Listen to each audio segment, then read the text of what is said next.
दोस्तों, कैसे हो आप सब।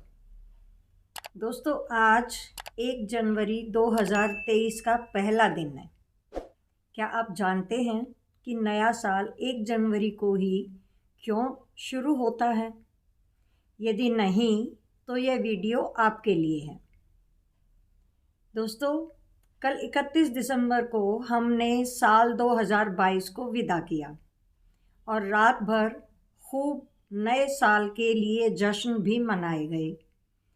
1 जनवरी से नए साल की शुरुआत क्यों और कब की गई? दोस्तों, 1582 से पहले नया साल या तो 25 मार्च से शुरू होता था या 25 दिसंबर से।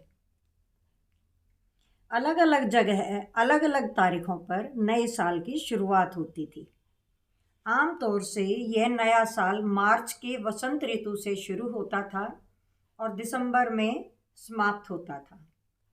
मार्च के महीने से शुरू होने वाले नए साल के महीने भी 10 ही होते थे दोस्तों, और साल के दिन होते थे 310।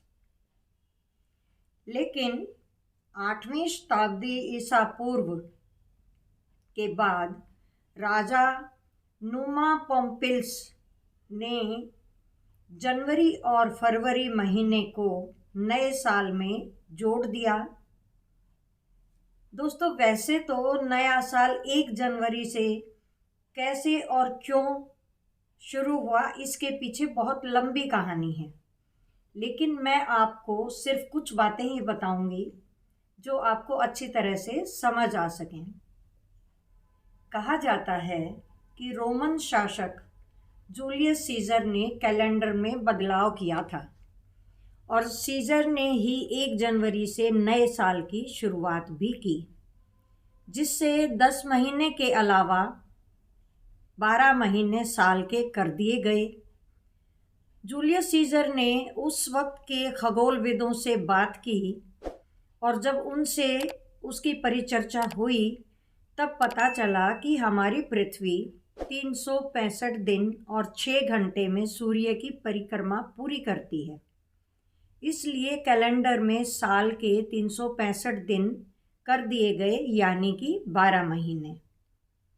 दोस्तों, 1582 में बने इस कैलेंडर को ग्रेगोरियन कैलेंडर भी कहा जाता है। इस कैलेंडर के बनने के बाद लीप वर्ष को भी इसमें जोड़ दिया गया, क्योंकि सामान्य साल में दिन 365 होते हैं, लेकिन लीप वर्ष को जोड़ने से साल में दिन 366 हो जाते हैं। वह इसलिए किया गया कि हिंदू पंचांग में करीब चंद्रमास में 1 महीना बढ़ा दिया जाता है। पंचांग और कैलेंडर के दिन एक बराबर हों, इसीलिए यहाँ पर लीप वर्ष घोषित किया गया। क्योंकि दोस्तों, यदि यह दिन बराबर नहीं किए जाते तो फिर जो भी प्राकृतिक घटनाएं या जो मौसम बदलने की घटनाएं होती हैं, वह पंचांग या कैलेंडर के हिसाब से ना होकर अलग अलग जगह अलग अलग घटनाओं में तब्दील हो जाती। अलग अलग मौसम के बारे में तिथियां निकलती। इसीलिए पंचांग और कैलेंडर का समय समान रूप रहे, अतः लीप वर्ष निकाला गया। दोस्तों, कैलेंडर के हिसाब से करीब 19 वर्षों में 13 बार चंद्रमास बढ़ाया जाता है, जबकि हिंदू पंचांग में 32 महीनों में चंद्रमास बढ़ाया जाता है। और जो लीप ईयर में साल के 366 दिन होते हैं, वह साल 4 से विभाजित किया जा सके, इसलिए उसे लीप ईयर कहा जाता है। हमारा अगला लीप ईयर 2024 में आएगा। अब दोस्तों, बात करते हैं अपने देश की। वैसे तो 1 जनवरी से ही नए साल की शुरुआत हो जाती है, लेकिन हमारे देश की संस्कृति और परंपराओं के आधार पर नए साल की भी शुरुआत होती है। क्योंकि हमारा देश बहुत से धर्म को मानने वाला देश है, यहाँ पर अलग अलग राज्यों में अलग अलग प्रकार से नया साल मनाया जाता है। भारत देश में नव संवत्सर की शुरुआत चैत्र मास की शुक्ल प्रतिपदा से मानी जाती है दोस्तों।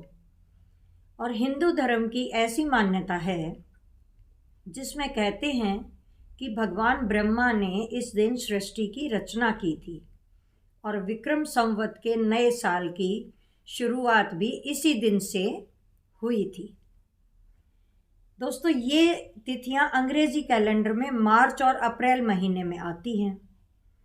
अब आप देखिए, सिख धर्म में बैसाखी के दिन नए वर्ष की शुरुआत होती है।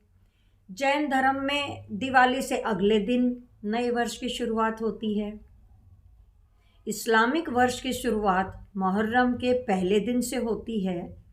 इस्लामिक धार्मिक त्यौहार मनाने के लिए हिजरी कैलेंडर का ही इस्तेमाल किया जाता है। दोस्तों, कहीं कहीं अपने देश की दूसरे राज्यों में पोंगल के दिन नए साल की शुरुआत होती है, जिसको हम मकर संक्रांति भी कहते हैं। तो दोस्तों, ये थी नए साल के बारे में जानकारी। उम्मीद करती हूँ आपको मेरा ये वीडियो पसंद आएगा।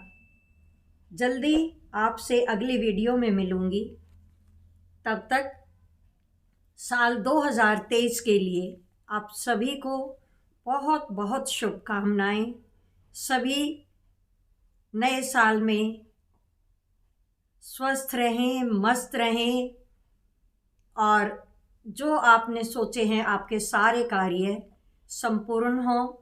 आप सबके परिवारों को भी नए साल की 2023 की बहुत बहुत बहुत शुभकामनाएं। खुश रहें, मस्त रहें। जल्दी मिलती हूँ दोस्तों। तब तक राम राम।